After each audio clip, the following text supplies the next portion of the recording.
자, 우리 서로 인사 나누겠습니다. 잘 오셨습니다. 사랑하고 축복합니다. 오늘도 은혜 많이 받으시다. 네.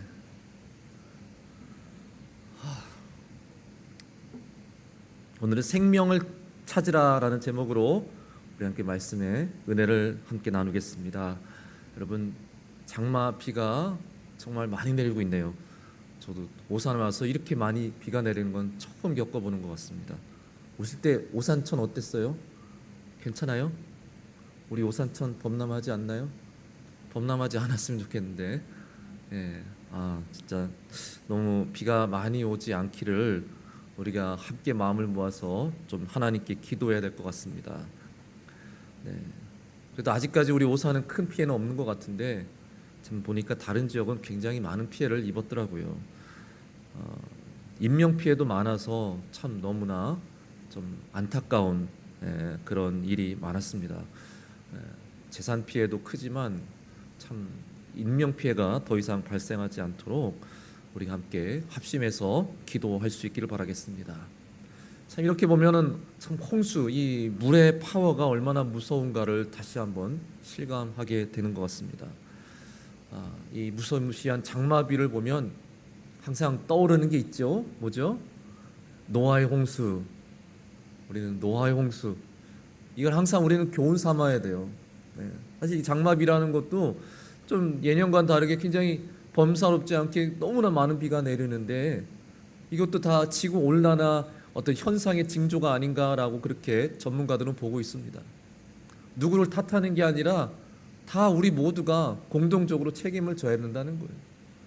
우리의 죄악 때문에, 우리의 그런 어떤 편리함을 추구하는 것 때문에 결국 이런 자연적인 재앙이 더 심해지고 커지는 것 아닌가, 그런 우려의 목소리가 많이 일고 있습니다.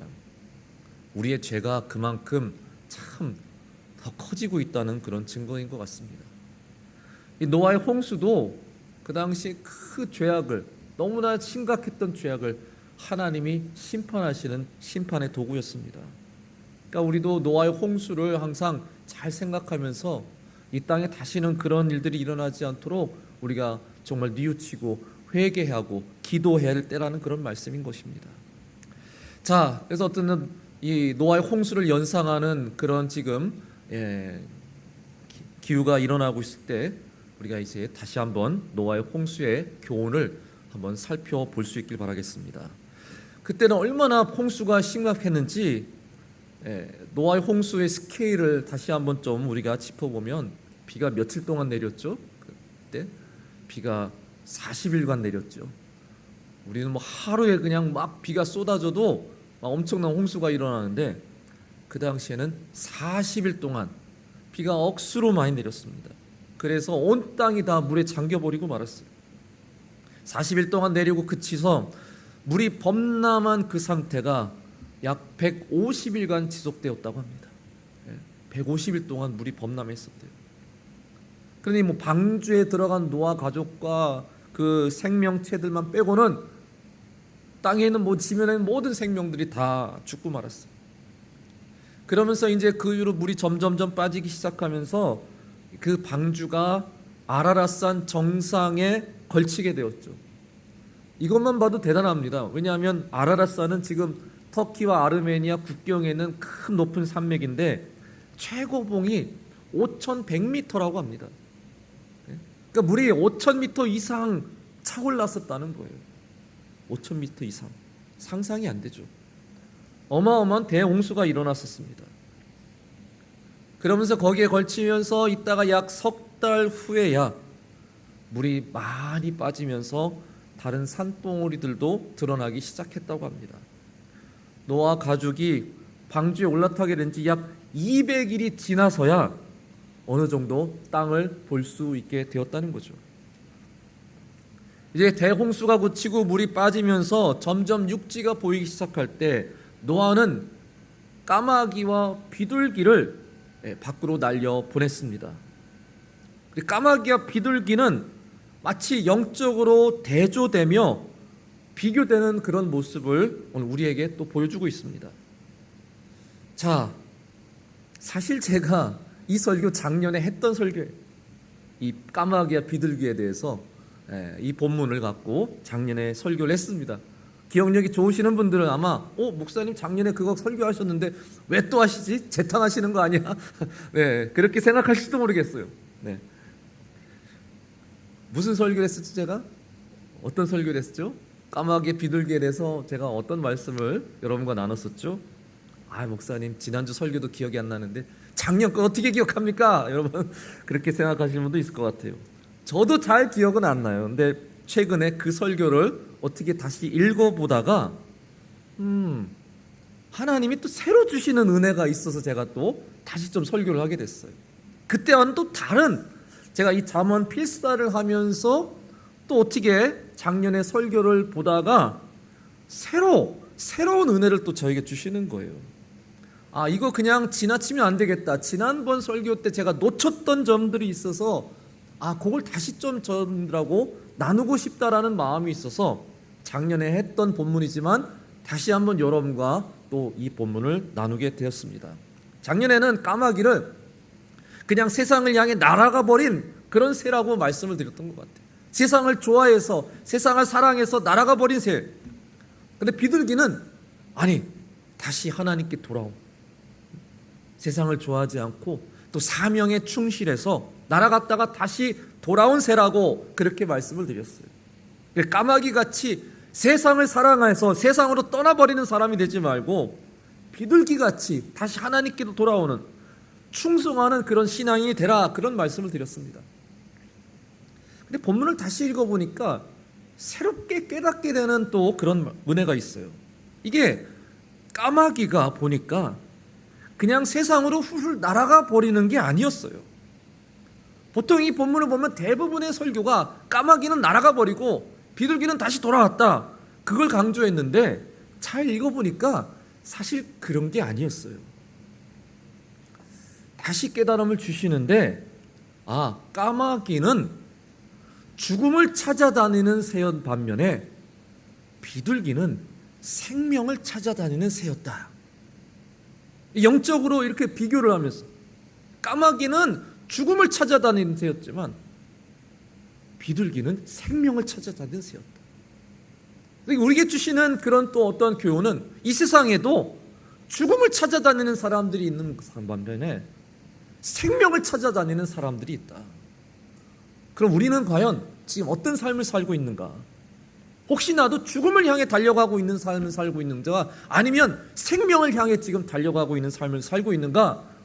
오늘 본문을 통해서 이 까마귀와 비둘기의 교훈을 통해서 오늘 나 자신의 하는 삶을 돌아보고 어떤 삶을 살아야겠습니까? 당연히 생명을 향해 달려가는 그런 삶을 다시 한번 여러분 회복할 수 있는 그런 믿음이 있는 귀한 은혜의 시간이 되기를 간절히 소망합니다.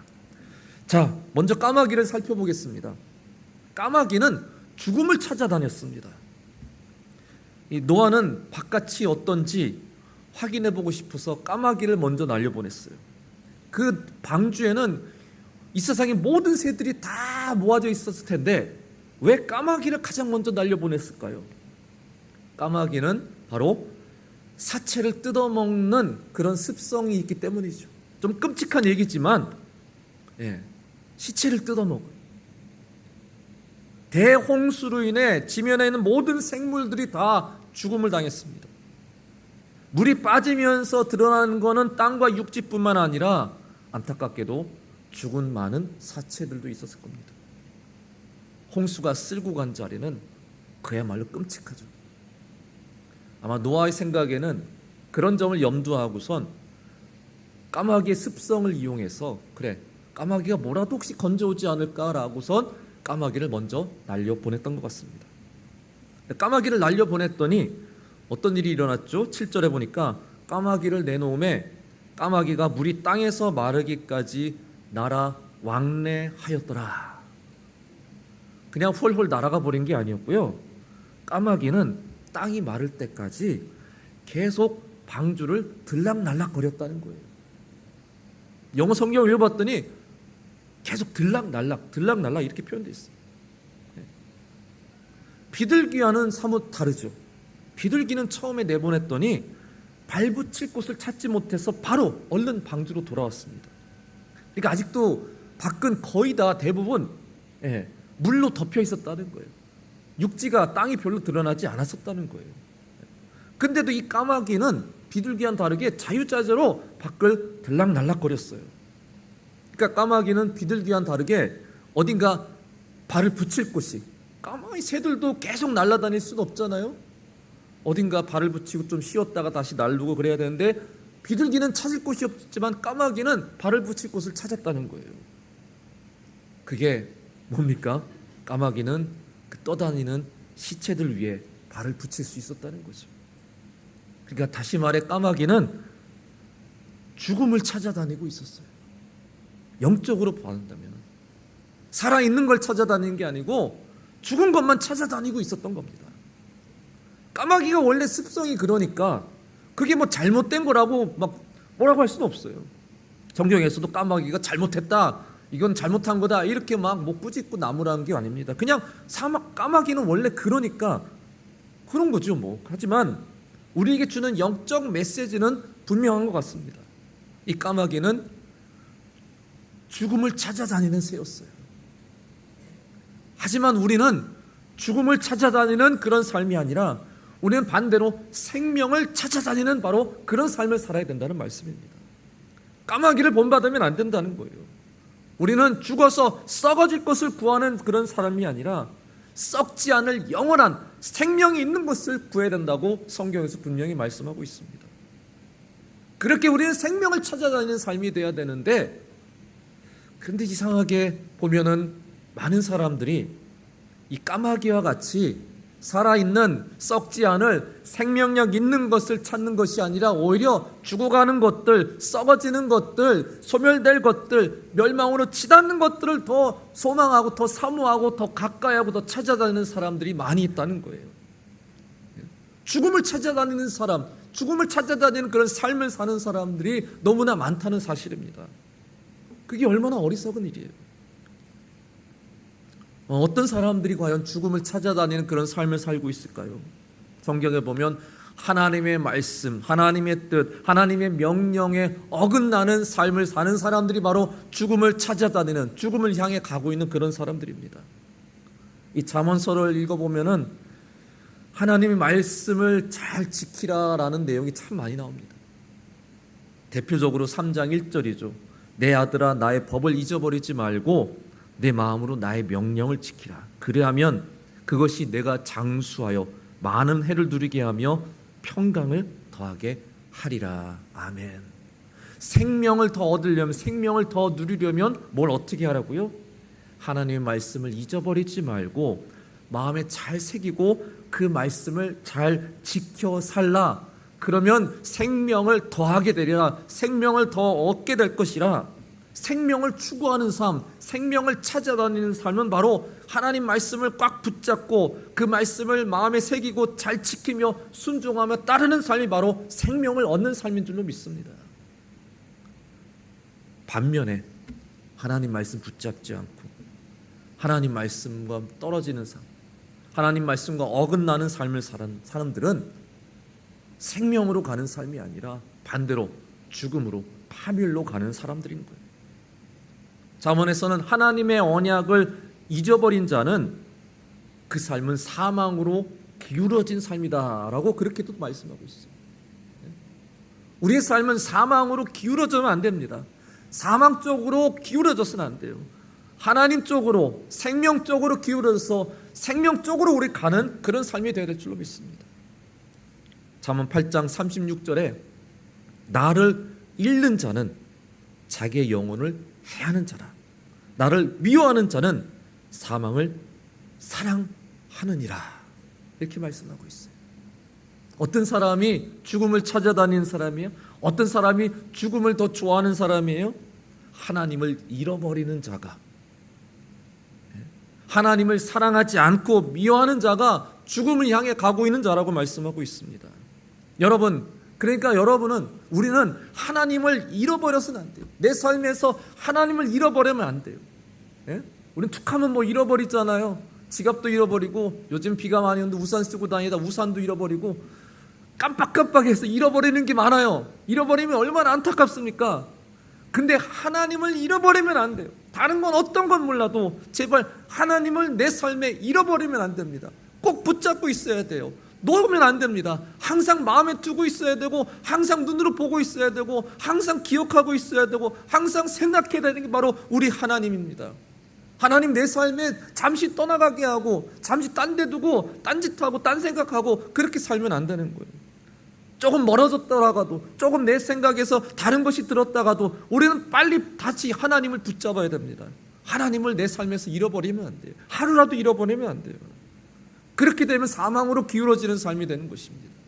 하나님 꼭 붙잡아야, 하나님 절대 잃어버리지 않아요. 우리는 생명으로 가는 삶을 살게 되는 것이죠.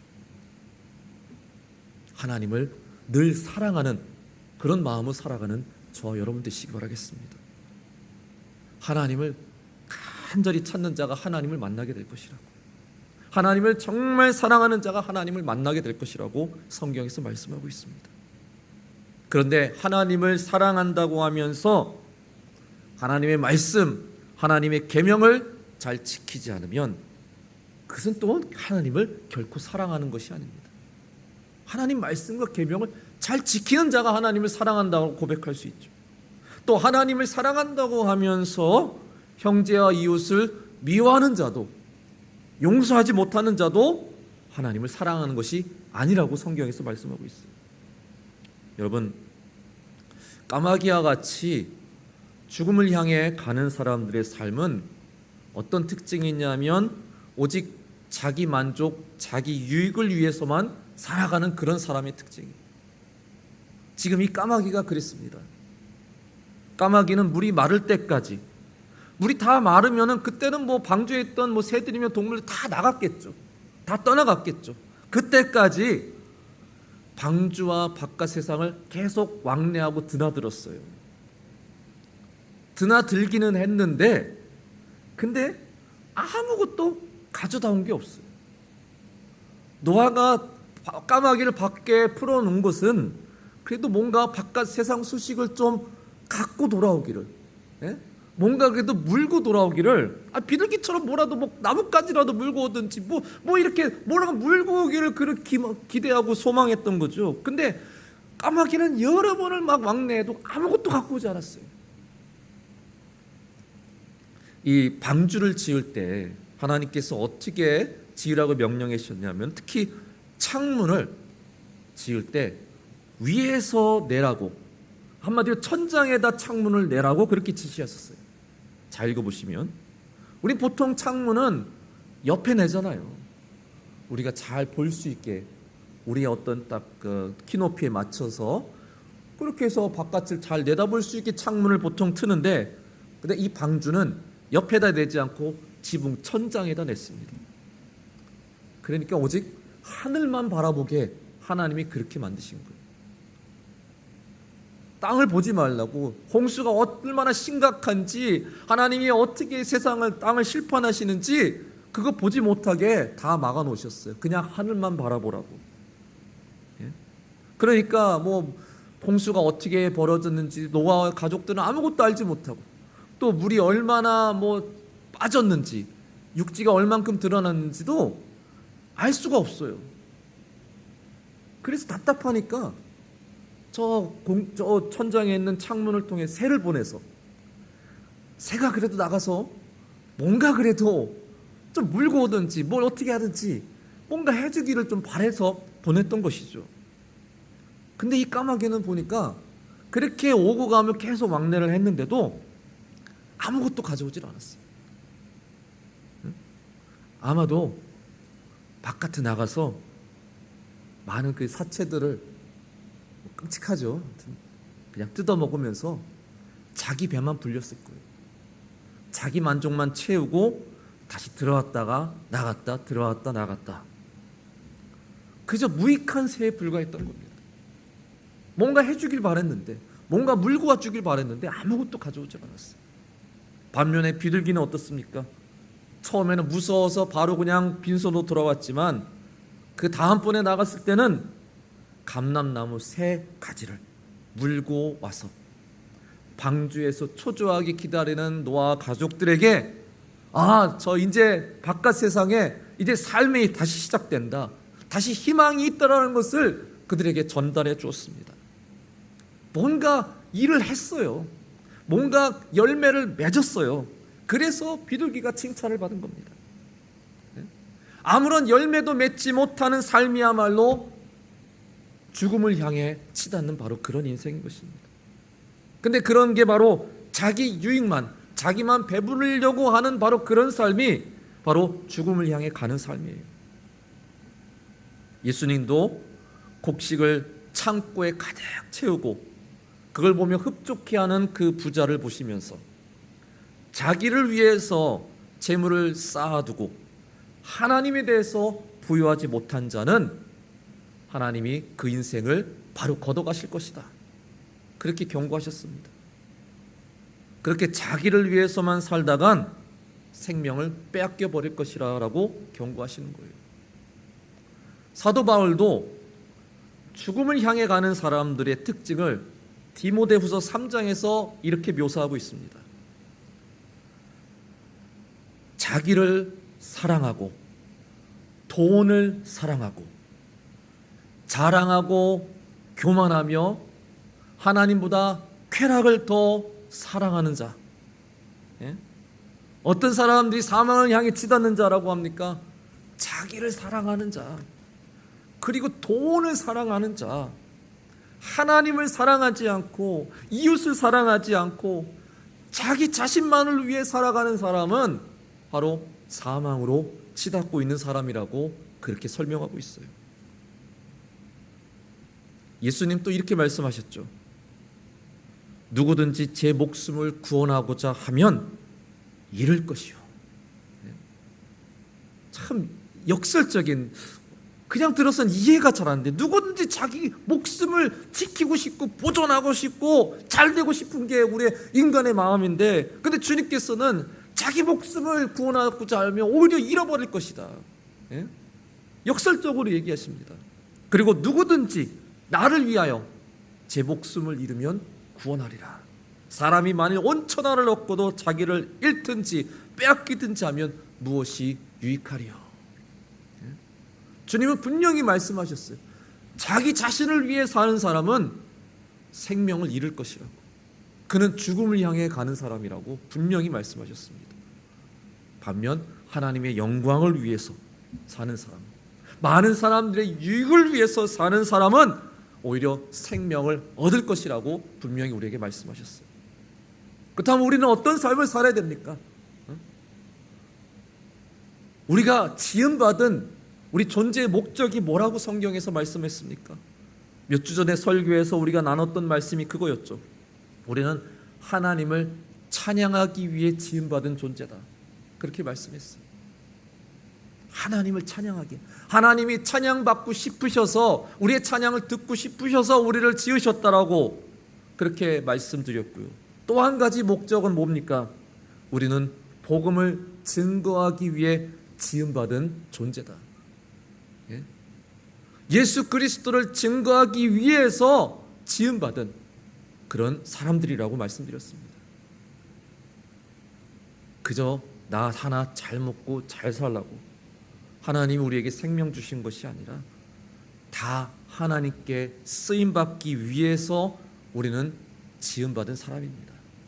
하나님을 예배하고 하나님을 찬양하라고 하나님이 우리에게 생명 주셨습니다. 그리고 또 서로를 사랑하고 서로를 돕고 서로 협력하라고 우리를 세워주셨습니다. 그리고 예수 그리스도의 증인이 되어서 땅끝까지 복음을 전하는 사명자가 되라고 우리에게 사명을 부여해 주셨습니다. 어떤 누구도 아무도 자기를 위해 살아서는 안 된다고, 주를 위해 살아야 된다고, 하나님의 목적을 위해 살아야 된다고 분명히 사도 바울이 우리에게 말씀하고 있어요. 까마귀처럼 자기 배 불리는 그런 일만 하는, 죽음을 향해 가는 그런 삶이 되지 마시기 바랍니다. 여러분, 하나님보다 세상을 더 좋아하지 마시기 바랍니다. 하나님의 생명의 말씀을 멀리하지 마시고 하나님 생명의 말씀을 더욱 가까이 하시기 바랍니다. 어떤 것은 잃어버리더라도 결코 여러분 삶에 하나님을 잃어버려서는 안 됩니다. 하나님이 바로 우리의 생명이시기 때문입니다. 하루라도 하나님을 잃어버려서는 안 됩니다. 매일매일 하나님을 붙잡고 살아가시기 바랍니다. 그리고 자기 유익을 위해서만 살지 마시기 바랍니다. 꼭 여러분 생명을 향해 가는, 생명을 찾는 복된 삶이 다 되시기를 주님의 이름으로 간절히 축원합니다. 두 번째, 비둘기를 보겠습니다. 비둘기는 생명을 찾아다녔습니다. 까마귀가 뭘 물어오질 않으니까 아마 답답한지 노아는 이번에는 비둘기를 바깥으로 내보냈습니다. 비둘기는 다시 돌아오는 회귀 본능이 굉장히 강한 새로서 옛적부터 통신 수단으로 많이 활용이 되었었죠. 그래서 분명히 보내면 다시 돌아올 거다, 뭔가 좋은 소식을 가지고 돌아올 거다, 그렇게 기대를 하고 비둘기를 내보냈습니다. 근데 건조한 땅에만 앉는 특성이 있는 비둘기가 마른 땅을 찾지 못하고 금세 다시 방주로 돌아왔습니다. 바깥에 나가니까 쉴 만한 곳을 찾지 못했던 것입니다. 밖은 여전히 위험한 곳이었습니다. 많은 시체들이 떠다니는 무시무시한 세상이었습니다. 까마귀는 오히려 그런 죽음을 찾아다니는 일에 분주했을지 모르겠지만 비둘기는 거기서 만족을, 거기서 평안을 찾지 못하고, 이 방주가 얼마나 답답해요? 거의 200일을 막 그 좁은 공간에서 많은 동식물들과 같이 지내는 얼마나 답답했겠습니까? 새로서는 저 넓은 하늘을 막 날아다니고 싶었을 텐데 바깥에서 만족을 얻지 못하고 다시 방주 안으로 들어왔어요. 노아의 품으로. 노아가 비둘기를 반기는 그 모습, 마치 예수님이, 하나님이 우리를 반기시는 그 모습처럼 정말 세상에서 만족을 얻지 못하고 나는 하나님으로만 말미암아 나는 만족을 얻겠다라는 그런 믿음의 사람의 심정으로 비둘기가 다시 방주 안으로 돌아왔습니다. 전도서 5장 10절에 보시면 은을 사랑하는 자는 은으로 만족하지 못하고 풍요를 사랑하는 자는 소득으로 만족하지 아니하나니 이것도 헛되도다. 우린 세상에서 뭔가 좋은 것으로 만족을 얻으려고 하지만 결코 이 세상 것으로는 우리의 영혼이 참된 만족을 누릴 수 없다는 것을, 오직 하나님으로 말미암아 우리의 영혼이, 우리의 삶이 진정한 만족을 누릴 수 있다는 것을 오늘 비둘기를 통해 다시 한번 깨달을 수 있으면 좋겠습니다. 생명을 찾는 사람들은 어떤 사람들입니까? 이 세상 것으로 만족하지 못하는 사람입니다. 이 세상 것에 여기 생명이 있네 라고선 세상 것에 그냥 안주하고 눌러버리는 사람은 진정한 생명을 찾는 사람이 아니에요. 오직 생명 대신 우리 여호와 하나님께로 갔을 때만 만족을 누리는 사람이 진정한 생명을 찾는 사람들입니다. 그 자꾸 하나님께로 자꾸 나와야 돼요. 하나님을 자꾸 찾고 하나님을 구해야 돼요. 아까도 말씀드렸지만 하나님이 잃어버리면 안 된다고 했습니다. 잃어버리지 않으려면 자꾸 하나님을 불러야 돼요. 하나님을 찾아야 돼요. 그게 바로 생명을 추구하는 자의 모습이 되는 것입니다. 잠언서 8장 35절에 나를 얻는 자는 생명을 얻고 여호와께 은총을 얻을 것임이니라. 나를 얻으라. 우리 주님께서 나를 가지라, 나를 얻으라, 그래야만 너희들이 생명을 얻을 것이다 라고 이렇게 말씀하고 있습니다. 네? 나를 얻으라는 것, 잃어버리지 말라는 거예요. 네? 우리 너무 쉽게 잃어버려요. 하나님을 너무 쉽게 바쁜 일상 속에서 살다 보면은 그냥 하나님을 쉽게 잃어버립니다. 그러나 하나님을 잃어버려서는 안 돼요. 늘 주님을 내 마음에 얻고 있어야 돼요. 하나님을 계속 생각하며 살아야 됩니다. 세상 것을 생각하기보다 하나님을 먼저 생각하고 하나님을 생각하며 살아야 됩니다. 그래서 말씀을 주야로 묵상하라라고 성경에서도 말씀하고 있죠.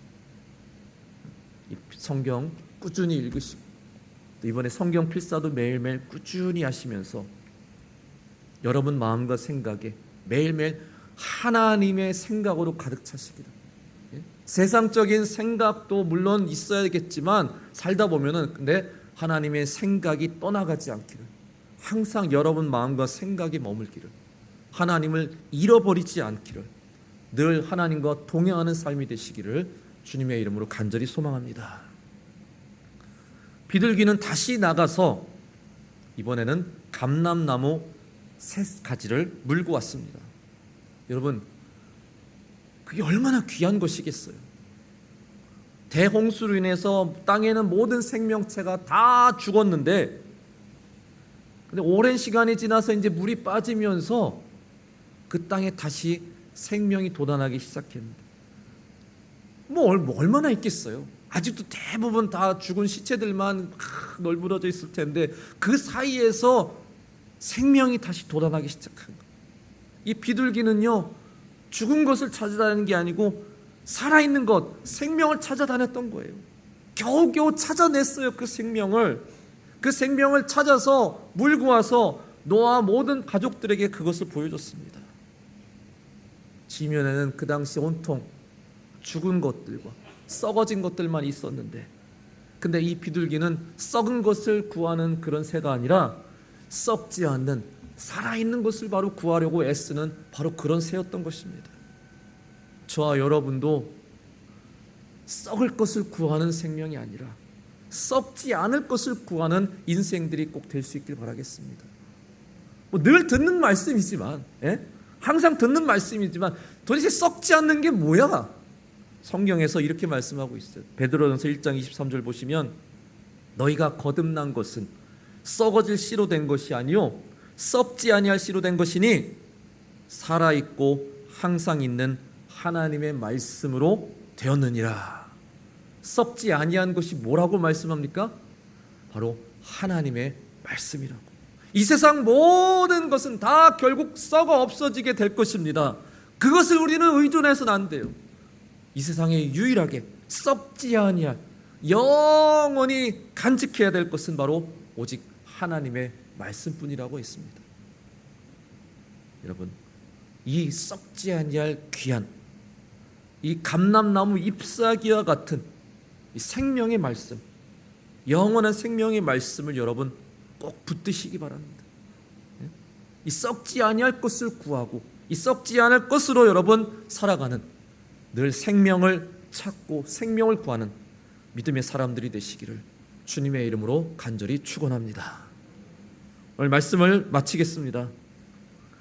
대홍수로 지면의 모든 생명체를 다 심판하신, 새 하늘 새 땅을 다시 창조하신 하나님, 그때 비둘기와 까마귀는 전혀 다른 태도로 새 하늘과 새 땅을 맞이했습니다. 까마귀는 여전히 죽은 것만 찾아다니는 새였 반면에 비둘기는 새 생명을 찾아다니는 바로 그런 새였습니다. 까마귀는 죽음을 찾아다니는 새였습니다. 죽음을 찾아다니는 인생은 어떤 인생입니까? 하나님보다 세상을 더 사랑하는 바로 그런 인생입니다. 하나님의 말씀을 따르지 않고 어긋나는 삶을 그런 사는 인생들입니다. 하나님의 영광과 또 많은 사람들의 유익을 위해서 살지 않고 오직 자기 유익만을 추구하는 사람이 바로 죽음을 향해 가는 그런 인생입니다. 하나님을 결코 잃어버려서는 안 됩니다. 하나님을 영원히 끝까지 매일매일 사랑하는 그런 우리 인생이 될 수 있길 바라겠습니다. 비둘기는 세상에서 만족을 얻지 못하고 하나님께 돌아오는 그런 새였습니다. 오직 하나님으로부터 만족을 누리는 그런 인생들. 그래서 하나님을 결코 잃어버리지 않으려고 애쓰고 애쓰는 바로 그런 인생이 생명을 얻게 될 것입니다. 또한 썩을 것을 구하는 어리석은 인생이 아니라 오직 썩지 않는 하나님의 말씀을 늘 구하고 그 말씀을 붙들며 사는 인생이 생명으로 가는 인생인 것입니다. 하나님의 은혜를 잊어버리고 세상에 썩을 것을 구하거나 그것을 위해 사는 까마귀와 같은 어리석은 삶이 되지 마시고 저와 여러분 다 이 비둘기처럼 늘 하나님을 찾고 하나님을 진심으로 사랑하며 하나님을 결코 잃어버리지 않는 생명으로 나아가는, 생명을 위해 사는 저와 여러분 다 되시기를 주님의 이름으로 간절히 축원합니다.